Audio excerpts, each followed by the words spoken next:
కలిగించింది. Indian women safety negligence కి dot మార్క్గా మిగిలిపోయింది. 8 ఏళ్ల వాయిదాల తర్వాత శిక్ష పడింది. కానీ అన్నేళ్ల వరకు తల్లిదండ్రుల బాధను తీర్చిందేవారు.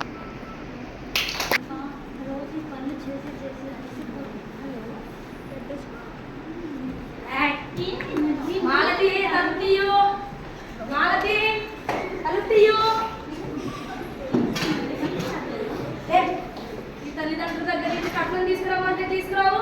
నువ్వెవరే నాకు చెప్పడానికి? నీది పని మంచి బతికే. ఉత్తరప్రదేశ్లో ఒక మహిళని డౌరీ కోసం భర్త, అత్త, మామ వేధించి చంపిన ఘటన అందరినీ